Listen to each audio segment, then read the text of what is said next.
Everyone, I wanted to document my ps4 racing build because this is the very beginning and it should be kind of funny, and I'll give you a little bit of feedback on some of the stuff I bought and why I think it's good or bad.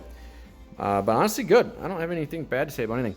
So to start, I've got myself the Podium DD1 F1 wheel for ps4. A lot of people think I was crazy for buying this for ps4. I have absolutely zero regrets. It is expensive, yes. It prevented me from buying a couple other things, yes. I think it is still worth it. Reason for it, one, I absolutely love F1, and this thing is authentic, and that's cool. It's authentic as it can get anyways. I'm not gonna buy a $3,000 steering wheel or $4,000 just for the steering wheel. It's worth it. And the reason for that is, you may not believe that these little things make you faster, but this helps. When you can flip your ERS without having to look at the screen on what it landed on, it helps. These little tiny things help, and it helps with the immersion, the feel. It helps with all of it, to be perfectly honest with you.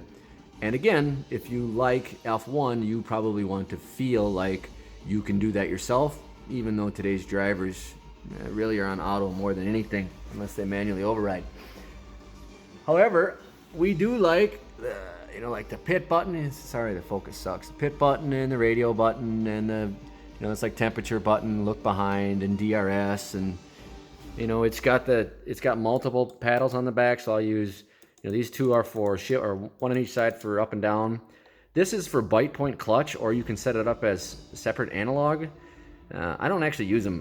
They're not functionable to me. You can use it's helpful, I guess, for braking gas, maybe for a small kid, but they're really not used on this game, or at least on F1. And these up here, I'm actually using for look right and look left into the mirrors. It's training to get me off of the look back button. I get it. It's not cheating, but I'm trying to stop myself from using the look back button and go straight to looking in the mirrors to make it more real. One thing you'll notice though is at correct field of view is this thing. A lot of guys have them. The reason why I personally have it, and it's worth it, it's an old cell phone. It's a $3 app or something like that on Android and Apple Store, Sim something or other. I can post it if anybody asks. But once you get to correct field of view, you may not be able to see the steering wheel as good as you used to be able to for some of the information you may want. And some of the information on the screen is going to be in a new place for your eyes. Now, you can move the HUD to get it closer so you can see it. However, it may not be as easy for you to find relatively quickly. I wouldn't say it's a need, or necessarily a crutch, but I absolutely love having that. I would say I spend the majority of my time looking at ahead and behind though, and that can be done a lot easier. However, this is a nice, easy visual way for me to see it with, colors that I recognize. So it's perfect for me and super inexpensive. This is $3 piece of plastic on Amazon that I cut and drilled some holes into. It's super, super easy and works wonders.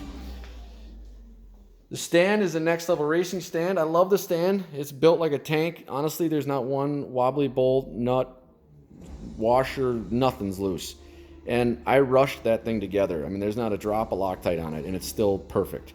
I love it. However, I'm getting rid of it, except for I'm getting rid of it and replacing it with the GT Track, which is this front stand, and then the back has the GT Track seat that has the connection. It looks like it connects right about there, so it looks the same based on the pictures, but you can't buy just the seat until Christmas roughly, which is another 6 months or whatever, 5 months. So I'm gonna just buy the GT Track and hopefully find a way to sell this other one or give it to my brother or something. We don't know, but for now, who cares? It works for today. I've got CSI Elite pedals with dampers on both. Damper on the brake, absolutely awesome. Damper on the gas. If you don't care about how it feels, I don't think you gain anything that you don't gain from using the springs that come out of the box. However, if you like the feel or the compression perhaps, it does feel different, and I feel like it's more real. So that's why I chose to go with it, and I'm happy. I started with the brake and then added the gas. So it wasn't in reverse. I was happy with the results from from the brake, which made me buy it for the gas. So to each their own, but that's it. I don't know if I referenced, it's a 70-inch screen. It's too big. I'm thinking in the future I'd like to have like 335s on a PC, but that's going to take a lot of money to buy a PC. I've got to convince friends to move to a PC, and the monitors. So for now, I'm going to pull my TV off the wall and try not to get an angry wife. But next up will have to be some sort of new TV monitor and TV holder, and I really don't know what I'm going to get just yet, because as much as I'm dying for 3 screens, that's not happening until I go to PC, which isn't going to happen for a year or two. So I've got to deal with what I've got, and in my opinion, this is the single best and nicest product you can get as a racing rig for the PS4, and honestly one of the nicest ones you can get for PC, so you can't go wrong in my opinion. I ordered that GT Track. I think I said it's supposed to be in like 2 or 3 weeks. Who knows? But as soon as it gets here, I'll hook it up. I'll put the butt kicker on it. I'll take that video and show you guys what it looks like. But in the meantime, good luck racing. Don't be afraid to start on a PS4, especially if that's where your friends are.